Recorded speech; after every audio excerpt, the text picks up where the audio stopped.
प्रश्न। हिंदुस्तान में ऐसे कई महात्मा या धार्मिक किस्म के लोग हैं जो सूखे से राहत दिलाने के लिए हवन और यज्ञ करते हैं, भूकंप से रक्षा करते हैं या बांझ औरतों को संतान देते हैं, वगैरह वगैरह। इस सारी चीजों के बारे में आप क्या कहेंगे? मानव कल्याण में आपका क्या योगदान है? सदगुरु कहते हैं, सूखा, बांझ औरतें और भूकंप। इस देश में ऐसे महात्मा और तथाकथित धार्मिक लोग हमेशा से काफी मात्रा में रहे हैं। ऐसे धार्मिक व्यक्तियों के बावजूद यह देश बहुत से सुखों का साक्षी रहा है। ऐसे लोगों द्वारा अपने यहां लगातार बेहद जटिल और खर्चीली पूजा, हवन और यज्ञ होते रहे हैं। इसके बावजूद हमारे यहां 1964 तक बेहद विकट अकाल पड़ते रहे हैं। हाँ, 1964 के बाद हमारे यहां कभी अकाल तो नहीं पड़ा, लेकिन सूखे जरूर पड़ते रहे हैं, जो खेती के लिए नुकसानदेह साबित हुए हैं। अगर 1964 के बाद हमारे यहां अकाल नहीं पड़ा, तो इसकी वजह यह नहीं थी कि किसी ने यज्ञ या हवन या पूजा की, बल्कि हमारी खेती थोड़ी बहुत व्यवस्थित हो गई। इतना ही नहीं, खेती के प्रति हमारा दृष्टिकोण भी पहले की अपेक्षा थोड़ा विवेकपूर्ण हुआ है। अपनी फसलों की देखभाल करने के लिए भगवान को बुलाने की बजाय हम कुछ हद तक खुद करने लगे। यही वजह रही है कि पिछले 4-4.5 दशकों में हमारे यहां एक भी अकाल नहीं पड़ा, वरना उससे पहले तो यह उपमहाद्वीप हर दूसरे साल अकाल से उजड़ जाता था, जिसमें हर बार सैकड़ों हजारों जाने जाती थी। अकाल जब भी आता, अपने साथ बहुतों को ले जाता। जहां तक बांझ औरतों का संबंध है, तो मुझे लगता है कि यज्ञ काम आए है। निश्चित रूप से हमारी आबादी बहुत ज्यादा है। ऐसा लगता है कि इस एक चीज ने काम किया है। मैं आशा करता हूं कि वे लोग उन्हें एक बार फिर से बांझ बनाने के लिए कुछ यज्ञ कर सकते हैं। मेरे विचार से इस देश में हमें कुछ ऐसे यज्ञ और पूजाओं की जरूरत है, जिससे हर व्यक्ति को कुछ सालों तक बांझ या नपुंसक बनाया जा सके, ताकि वे बच्चे पैदा न कर सके। उन लोगों ने बांझ औरतों को गर्भवती बनाने के लिए यज्ञ किया, लेकिन उन बच्चों का पेट भरने के लिए उन्होंने यज्ञ नहीं किया, जो सड़कों पर पड़े रहते हैं। उसके लिए आपको दूसरे देशों की मदद की जरूरत पड़ती है। हालांकि वे पशु चारा भेजते हैं, फिर भी आप खुश हो जाते हैं, है ना? कई बार पश्चिमी देशों ने पशु चारा भेजा है और आप खुश हो गए। हमारे बच्चों ने खाया और जिंदा रहे। कहीं ना कहीं ये महात्मा कहे जाने वाले लोग भी आम लोगों की मूर्खता का समर्थन करते गए। विज्ञान ने अकाल, बाढ़ व अन्य चीजों को काबू करने में एक भूमिका अदा की है। एक बार जब महामारियां दूर हो गई, तो अपनी आबादी पर नियंत्रण करना आपका कर्तव्य था, लेकिन आप होश में नहीं आए और धार्मिक लोग आपको और बच्चे पैदा करने के लिए प्रोत्साहित करते गए। संभवतः इसकी एक वजह यह भी थी कि लोगों की जितनी ज्यादा तादाद धार्मिक लोगों के पास जाती है, इससे इन लोगों की बहुत प्रगति होती है। इस चीज को लेकर हमेशा से बड़ी लड़ाई रही है कि कौन कितने लोगों को अपने झुंड में परिवर्तित करने जा रहा है। अंततः पूरी बात इसी पर टिकी है कि आपके इर्द गिर्द ज्यादा से ज्यादा लोग हो, और आपके आसपास जितने ज्यादा मूर्ख होंगे, आपके लिए उतना ही अच्छा होगा। अब भूकंप पर आते हैं। गुजरात में हुए भूकंप के बाद मैं जहां कहीं भी गया, लोगों ने मुझसे एक ही प्रश्न पूछा, इतनी बड़ी आपदा, हमें क्या करना चाहिए? क्या भगवान हमसे नाराज है? इस देश को भूकंप से बचाने के लिए क्या कोई आध्यात्मिक प्रक्रिया है जिसे हम कर सकते हैं? मैं आपको समझाना चाहता हूं कि भूकंप कोई आपदा नहीं है। भूकंप मात्र एक प्राकृतिक प्रक्रिया है। धरती मां अपने आप को बस थोड़ा सा खींचती है। यह हर जगह होता है। चूंकि पृथ्वी का लगभग 2/3 भाग पानी से ढका हुआ है, इसीलिए अधिकांश भूकंप समुद्र तल में होते हैं, जिसका आपको पता नहीं चल पाता है। ज्वार भाटा की लहरें उठती है तो हाहाकार मचा देती है। कई बार समुद्र में भूकंप आने का कारण पृथ्वी की अंदरूनी सतहों की गति होती है। आपको इसकी जानकारी नहीं हो पाती क्योंकि यह बहुत दूर होता है। पृथ्वी का 2/3 भाग तो पानी के अंदर ही है। आपको केवल 1/3 भाग का ही बंदोबस्त करना है, लेकिन फिर भी देखिए, यह संभला नहीं है, खासकर भारत में। जरा सोचिए, इन चीजों को संभालने में हम कितने पीछे रह गए हैं। पूरे संसार में कई जगहों पर भूकंप हो रहे हैं। कुछ जगहों पर लगभग हर दिन होते हैं। उदाहरण के तौर पर कैलिफोर्निया में रोज ही भूकंप के झटके आते हैं, लेकिन वहां कोई नहीं मरता है। इसका कारण है कि उन परिस्थितियों से निपटने के लिए लोगों ने खुद को काफी व्यवस्थित कर लिया है। जबकि भारत में एक भूकंप आता है और सैकड़ों हजारों लोग मर जाते हैं। इसकी वजह यह है कि हमारी जनसंख्या बहुत ज्यादा हो गई है और इस तरह की परिस्थितियों के लिए हमारी कोई तैयारी नहीं है।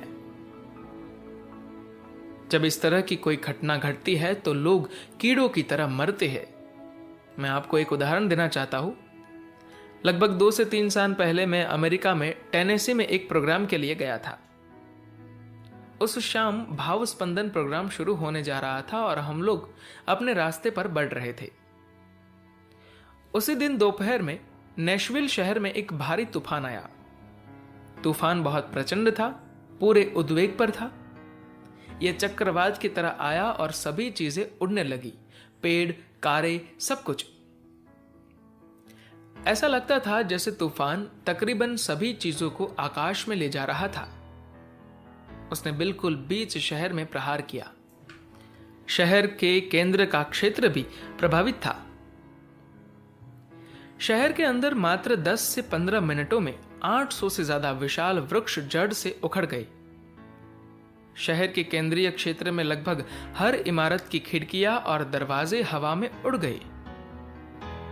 हवा के कारण सैकड़ों कारों का ढेर लग गया। हम लोग गाड़ी में जा रहे थे और लगभग आधे मील की दूरी पर तूफान आया था। हम उसे देख सकते थे। वह घरों को ध्वस्त किए जा रहा था। घर माचिस की तीली की तरह हवा में उड़ रहे थे। इसको देखकर मुझे लगा कि इस आपदा में जरूर सैकड़ों लोग मरे होंगे। सभी चौराहों पर जाम था। सभी चीजें सड़कों पर बिखरी हुई थी। पेड़, गाड़ियां, टूटे हुए शीशे, पूरा प्रलय छाया हुआ था। अगले दिन समाचार में घोषित किया गया कि 7 लोग लापता है, लेकिन 2 दिन के भीतर ही उन 7 लोगों को ढूंढ लिया गया। इस आपदा में एक भी व्यक्ति नहीं मरा था। अगर ऐसा तूफान हमारे शहरों में आ जाए तो इससे हुई तबाही की सिर्फ कल्पना ही की जा सकती है। अगर ऐसा कुछ हुआ तो उसमें कम से कम 50,000 लोग मारे जाएंगे। इसका कारण यह नहीं है कि वे लोग अच्छे यज्ञ कर रहे हैं और आप ठीक तरह से यज्ञ नहीं कर रहे हैं। इसकी वजह सिर्फ इतनी सी है कि वे चीजों को विवेकपूर्वक संभाल रहे हैं। ऐसी चीजों से निपटने के लिए जो किया जाना जरूरी है वह वहां किया जा रहा है, जबकि यहां आप वह सब नहीं कर रहे हैं जिसे करने की जरूरत है। उसे छोड़कर आप बाकी सब कुछ कर रहे हैं। आपको भूकंप की जरूरत नहीं है। आज यह देश खुद ही एक आपदा बन गया है, क्योंकि आप अपने देश को वैसे नहीं चला रहे हैं जैसे इसे चलाना चाहिए।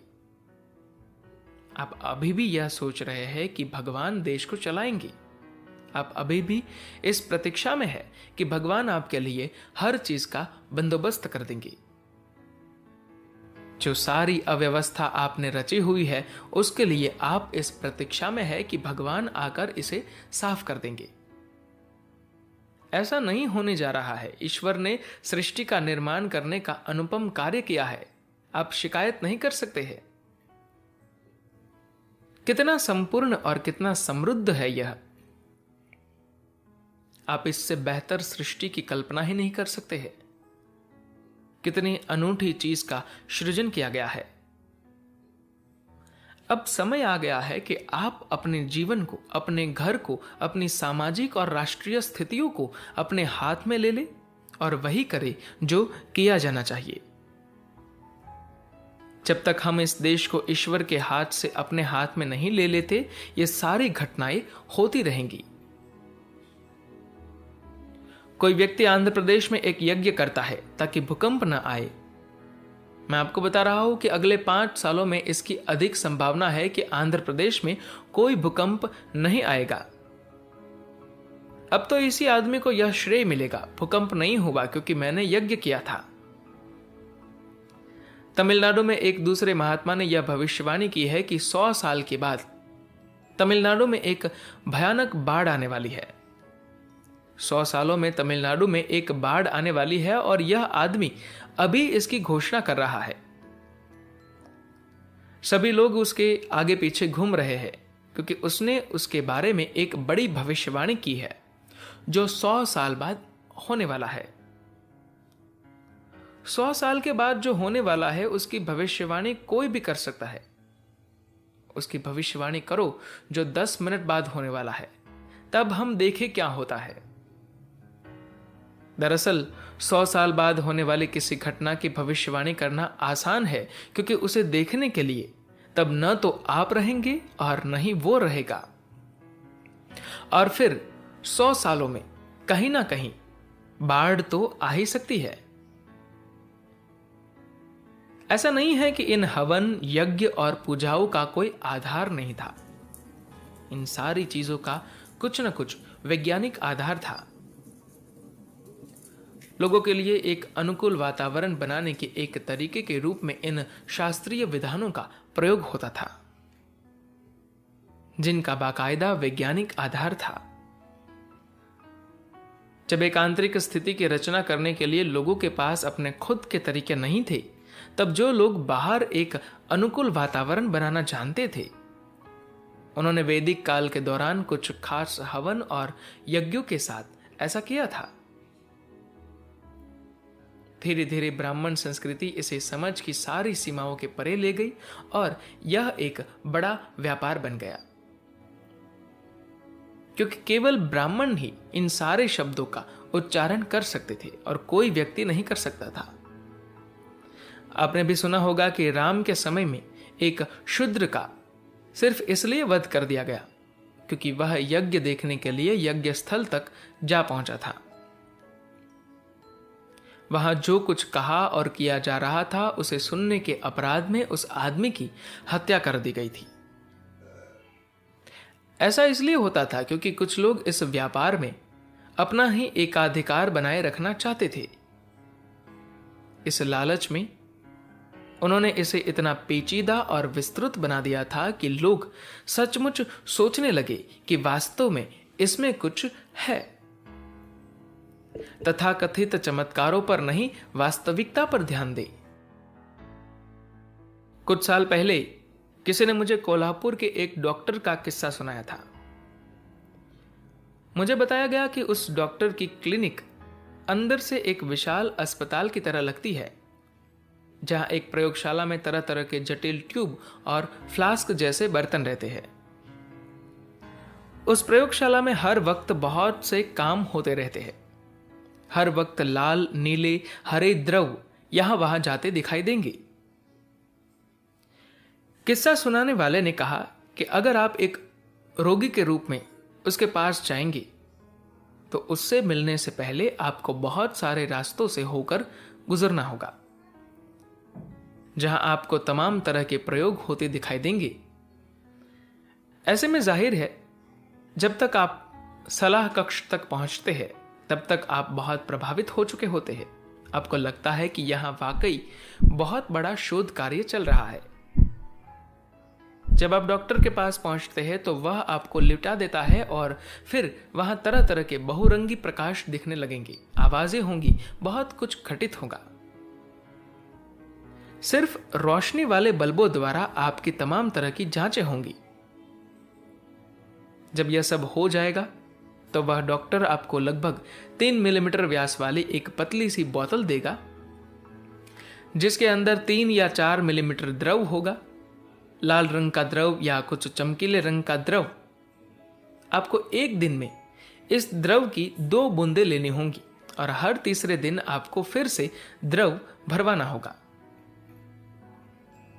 कई लोग इस आदमी को एक चमत्कारी चिकित्सक मानने लगे। उन्होंने अपनी सभी बीमारियों से छुटकारा पा लिया। एक दिन कुछ हुआ और वह पकड़ा गया। लोगों को पता लगा कि वह दवा कुछ और नहीं, सिर्फ रंगीन पानी था, लेकिन वह बहुत अच्छी तरह काम कर रहा था। सैकड़ों लोग कह रहे थे कि यह दवा काम करती थी। दरअसल अधिकांश लोग वाकई बीमार न होकर बीमार होने का बहाना करते हैं। इसकी वजह है कि उन्हें बीमार होना पसंद है। सचमुच ऐसा होता है, आप विश्वास नहीं करेंगे, लेकिन सच्चाई यही है। बहुत से लोग इसलिए बीमार होना चाहते हैं क्योंकि इस तरीके से वे आसानी से दूसरों का ध्यान आकर्षित कर सकते हैं। उनके पास लोगों का ध्यान आकर्षित करने के लिए कोई और साधन नहीं होता। यह एक गहरी मनोवैज्ञानिक प्रक्रिया है। यह कुछ ऐसा कार्य है जिसे करने के लिए आपको प्रशिक्षित किया गया है, जिसे करने के लिए आपको हमेशा प्रोत्साहित किया गया है। अक्सर देखा जाता है कि जिन घरों में कई बच्चे होते हैं और अगर वे खुश रहते हैं तो उन पर कोई ध्यान नहीं देता, लेकिन जैसे ही वे बीमार पड़ते हैं तो पूरा परिवार उनके इर्द गिर्द जमा हो जाता है। बहुत सी अच्छी बातें कही जाती है, उनका बहुत ज्यादा ख्याल रखा जाता है। ऐसे में कहीं ना कहीं अचेतन में बच्चा यह सीखता है कि बीमारी एक बहुत बड़ा निवेश है। अगर आप बीमार पड़ते हैं तो हर आदमी आपसे बड़ा अच्छा बर्ताव करता है। अफसोस कि जब कोई बच्चा या इंसान खुश या प्रसन्न चित्त रहता है तो अक्सर उस पर कोई ध्यान नहीं देता। लोग सोचते हैं कि वह एक मुसीबत है। वास्तव में अगर वह बहुत ज्यादा खुश और उल्लासित है तो उसे शांत किया जाता है, लेकिन बीमार लोगों पर हमेशा अधिक ध्यान दिया जाता है। यह बहुत अस्वस्थ और अनुचित परंपरा है जो कई मायनों में इस पृथ्वी पर बीमारी का एक बड़ा स्रोत भी है। इसके तहत बचपन से ही लोगों को बीमार होने के लिए प्रशिक्षित किया जाता है। अगर आप बीमार होते हैं तो आपकी बढ़िया खातिरदारी होगी, जबकि असल में आपको बीमार लोगों को हमेशा नजरअंदाज करना चाहिए। हाँ, बीमारी का जश्न मत मनाओ। अगर उन्हें दवा की जरूरत है, अगर उनका ख्याल रखने की जरूरत है तो वह सब किया जाना चाहिए, लेकिन अनावश्यक रूप से बीमारों की सेवा मत कीजिए। अगर किसी व्यक्ति को औषधि चाहिए, देखभाल चाहिए, अच्छा भोजन चाहिए तो आप उतनी परवाह कीजिए, यह ठीक है, लेकिन जरूरत से ज्यादा ध्यान देने की कोई जरूरत नहीं है। अगर आप बीमार हैं तो एक जगह पर लेट जाइए। करने के लिए और क्या है, आप किसी और काम के योग्य नहीं है। बीमारों का ज्यादा ख्याल रखना गलत है, खासकर बच्चों का, क्योंकि यह उनकी मानसिकता में बैठ जाता है और वे अनजाने में ही आपका ध्यान पाने की तलाश में रहते हैं। जब उन्हें ध्यान की सख्त जरूरत होती है, वे सच में बीमार पड़ जाते हैं। तब वे बहाना नहीं कर रहे होते, वे वास्तव में बीमार पड़ जाते हैं। मैं ये नहीं कह रहा हूं कि वे ध्यान पाने के लिए बहाना करते हैं, वे वास्तव में बीमार हो जाते हैं, भले ही वे चिकित्सकीय दृष्टि से बीमार होते हैं, लेकिन इसका कारण मनोवैज्ञानिक होता है। तो हमारे देश को तमाम चीजों से मुक्त होने के लिए पूजाओं और हवनों वगैरह से सहायता नहीं मिली है कि नहीं? अब वक्त आ गया है कि आप वह कीजिए जिसे करने की जरूरत है। अब भूकंप रोकने की दिशा में मेरी क्या भूमिका है? मैं भूकंप को रोकना नहीं चाहता हूं। इसकी बजाय मैं चाहता हूं कि लोग इतने समझदार बने कि उन्हें अच्छी तरह पता हो कि अगर भूकंप आ भी जाए तो अपने जीवन को कैसे व्यवस्थित किया जाए। एक बात और, बेशक मैं यह नहीं चाहता कि बांझ औरतें बच्चे पैदा करने लगे। ये पृथ्वी इसके बिना ही अच्छी है। बहुत सारे मूर्ख लोग जो ढंग से जीवन जीने का सलीका नहीं जानते, वे लगातार बच्चे पैदा किए जा रहे हैं। अलौकिकता की बात तो भूल ही जाइए। वे तो ये भी नहीं जानते कि अपनी भौतिक काया को कैसे संभालना है। वे नहीं जानते कि यह मानव रूप क्या है। वे नहीं जानते कि अपनी भावनाओं को कैसे संभालना है। वे नहीं जानते कि कैसे अपने मन को संतुलित किया जाए। फिर ये लोग बच्चे क्यों पैदा किए जा रहे हैं? किसी प्राणी को जन्म देना बहुत बड़ी जिम्मेदारी है। यह काम निर्दयता पूर्वक नहीं किया जाना चाहिए। अगर आप एक बच्चे को जन्म देना चाहते हैं तो बेहतर होगा कि पहले आप खुद को अच्छी तरह से संभालना सीखें। अगर आप अपने आप को संभालना जानते हैं तभी आपको एक दूसरे जीव को इस धरती पर लाने का अधिकार है। अगर आपको खुद को ही शारीरिक, मानसिक व भावनात्मक रूप से संभालना नहीं आता तो फिर आप बच्चे को क्यों पैदा कर रहे हैं और इस संसार में इतनी समस्याएं और विनाश की रचना क्यों किए जा रहे हैं? लोगों द्वारा बच्चे पैदा करने की एक वजह यह भी है कि वे सोचते हैं इससे उनके जीवन में पूर्णता आएगी। अगर आप 1 दर्जन भी बच्चे पैदा कर लेंगे तब भी आप परिपूर्ण नहीं होंगे। आपने उन लोगों को देखा है जिन्होंने 1 दर्जन बच्चे पैदा किए हैं, वे लोग भी परिपूर्ण नहीं हुए हैं। उनके चेहरों पर न तो आपको तृप्ति दिखाई देगी और न ही शांति, बल्कि वे अपने बच्चों से परेशान ही दिखाई देंगे। मुझे तो अधिकतर मामलों में यही दिखाई देता है। उनमें से अधिकांश लोग कष्ट में हैं। वे इसे व्यवस्थित करने में सक्षम नहीं है। अपने कामों के लिए हर वक्त भगवान से गुहार लगाने की बजाय बेहतर है कि हम अपने जीवन और अपनी परिस्थितियों को अपने हाथों में ले लें। अब आप यह जानना चाहते हैं कि मानव कल्याण में मेरा क्या योगदान है। मेरा योगदान आपको यह समझाना है कि इस पृथ्वी पर या इसके परे कोई ऐसी शक्ति नहीं है जो आपके लिए कुछ कर सके, जब तक कि आप अपने अंदर एक खास तरह से जीने नहीं लगते, जब तक आप ग्रहणशील नहीं बनते, विकसित नहीं होते और अपने अंदर विवेक पैदा नहीं करते, तब तक कोई महात्मा, कोई भगवान, कोई अलौकिक प्राणी आपके लिए कुछ नहीं कर सकता। आप उनकी आराधना कर सकते हैं, उनकी पूजा कर सकते हैं, उनकी स्तुति में भजन गा सकते हैं, लेकिन आप उसी कष्ट में पड़े रहेंगे। आपके लिए कोई मुक्ति नहीं होगी।